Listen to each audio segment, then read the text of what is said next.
Assalamualaikum warahmatullahi wabarakatuh. Perkenalkan, nama saya Rita Damayanti dengan NPM 10220035 dari kelas B akuntansi. Video ini saya buat untuk memenuhi tugas evaluasi tengah semester Pendidikan Agama 5 tentang Ma'rifatul Quran. Pun metode yang digunakan yaitu tafakur. Tafakur adalah suatu metode untuk lebih memudahkan mengamalkan ajaran-ajaran Al-Quran ataupun hadis.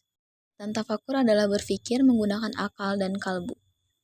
Rumus tafakur adalah akal tanpa bimbingan Al-Quran tertipu, Al-Quran tanpa akal lumpuh selalu mengarah ke aku.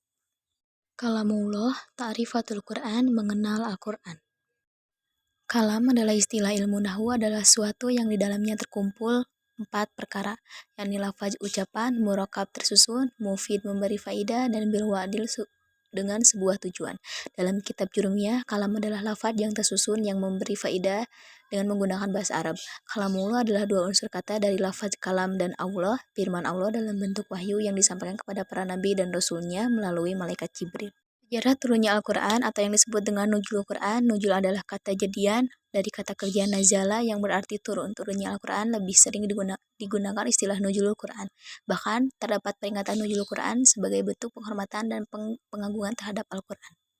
Menurut Al-Zarqani dalam Manahil Al-Irfan berpendapat bahwa proses turunnya Al-Quran terdiri atas 3 tahapan. Yang pertama, Al-Quran turun secara sekaligus dari Allah ke Lauh Al-Mahfuz. Yang kedua, Al-Quran diturunkan dari Lauh Al-Mahfuz ke Bait Al-Ijah. Yang ketiga, Al-Quran diturunkan dari Bait Al-Ijah ke dalam hati Nabi dengan jalan berangsur-angsur sesuai dengan kebutuhan. Al-Quran diturunkan Allah Subhanahu wa Ta'ala kepada Nabi Muhammad SAW melalui malaikat Jibril. Al-Quran diturunkan secara berangsur-angsur. Waktu turun Al-Quran selama kurang lebih 23 tahun atau tepatnya 22 tahun, 2 bulan, 22 hari.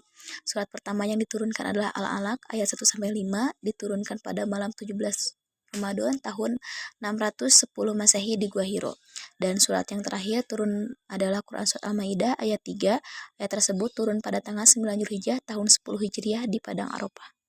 Dalam penulisan Al-Quran, kita mengenal istilah Jam'u Al-Quran, pengumpulan Al-Quran, yang mempunyai 2 pengertian, yaitu al-hifju, menghafal, dan al-kitabah, menulis, yakni menulis Al-Quran pada benda-benda yang dapat ditulis. Kata pengumpulan dalam arti penghafalannya adalah proses ketika Allah Subhanahu wa Ta'ala menyemayamkan wahyu yang diturunkan ke dalam lubuk hati Nabi Muhammad SAW.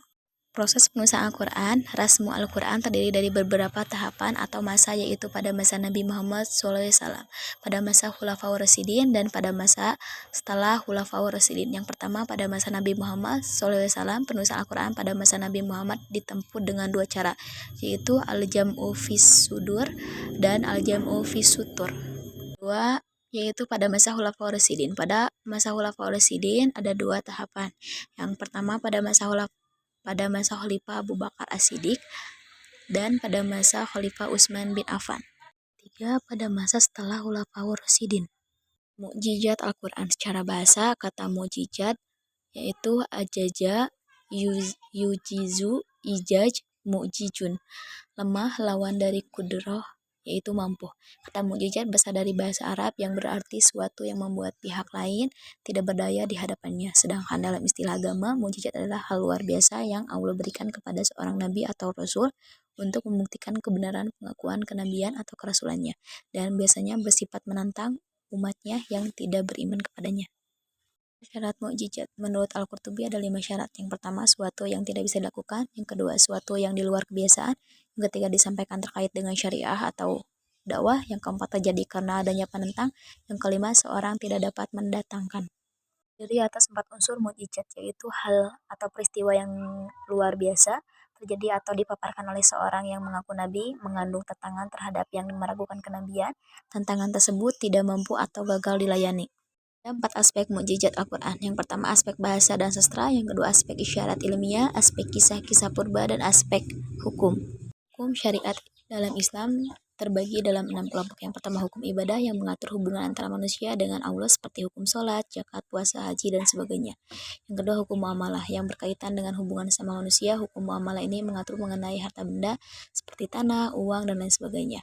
Hukum perkawinan yang mengatur keluarga, pernikahan, perceraian, adopsi anak, dan urusan rumah tangga lainnya. Yang keempat hukum waris yang berkaitan dengan harta benda yang ditinggalkan oleh orang yang meninggal. Yang kelima, hukum pidana atau jinayah yang mengatur perkara jiwa, akal, dan kehormatan manusia. Dan ada sejumlah alasan Al-Quran diturunkan secara berangsur-angsur. Di antaranya, yang pertama untuk menguatkan, meneguhkan, atau memantapkan hati Nabi ketika menyampaikan dakwah. Yang kedua, menenangkan hati Nabi ketika turun wahyu. Dalam salah satu firman Allah disebutkan bahwa keagungan dan kehebatan Al-Quran dapat membuat gunung bersujud ketika takut atas firman Allah SWT dalam Quran surat Al-Hasr ayat 21. 3. Menentang dan melemahkan para penentang Al-Quran. Nabi Muhammad SAW kerap kali berhadapan dengan pertanyaan-pertanyaan sulit tentang hal-hal batil yang tak masuk akal seperti hari kiamat yang dilontarkan orang-orang musyrik dengan tujuan melemahkan Nabi Muhammad SAW. Kemudian ketika mereka tidak mampu memenuhi tantangan itu, maka hal itu sekaligus merupakan salah satu mukjizat Al-Quran. Dan yang keempat, membuktikan dengan pasti bahwa Al-Quran turun dari Allah yang Maha Bijaksana. Walaupun Al-Quran turun secara berangsur-angsur dalam tempo 22 tahun, 2 bulan, 22 hari. Tetapi secara keseluruhan terdapat keserasian di antara satu bagian Al-Quran dengan bagian lainnya. Hal ini tentunya hanya dapat dilakukan Allah yang Maha Bijaksana. Bacanya adalah ibadah. Seseorang yang rutin membaca Al-Quran akan mendapatkan pahala yang berlipat ganda. Dari Aisyah radhiyallahu an, Rasulullah SAW bersabda, yang mahir membaca Al-Quran bersama malaikat yang terhormat dan yang membaca Al-Quran sedangkan ia terbata-bata serta mengalami kesulitan, maka baginya 2 pahala. Hadis riwayat Bukhari dan Muslim. Itu Rasulullah SAW bersabda sebagai berikut, barang siapa yang membaca satu huruf dari Al-Quran maka ia akan mendapatkan satu kebaikan, dan dari satu kebaikan itu berlipat menjadi 10 kebaikan. Akan tidak mengatakan alif, lam, mim sebagai satu huruf, akan tetapi alif satu huruf, lam satu huruf, dan mim satu huruf. Hadis riwayat Bukhari. Mendapat syafaat dari hari akhir, Rasulullah SAW pernah bersabda, bacalah Al-Quran sebab ia akan datang memberikan syafaat dan hari kiamat pada pemilik, pembaca, pengamalnya, mengangkat derajat pembacanya di hadapan Allah. Hal ini pun sesuai dengan hadis dari Umar radhiyallahu an berkata bahwa Rasulullah SAW Allah Ta'ala mengangkat derajat beberapa kaum melalui kitab ini, Al-Quran, dan dia merendahkan beberapa kaum lainnya melalui kitab ini pula. Hadis riwayat Muslim. Itu meyakini, membacanya, memahami kandungannya, mengamalkannya, dan terlibat dalam kemasyarakatannya. Sekian dari video saya. Mohon maaf bila ada kesalahan ataupun salah penyebutan. Assalamualaikum warahmatullahi wabarakatuh.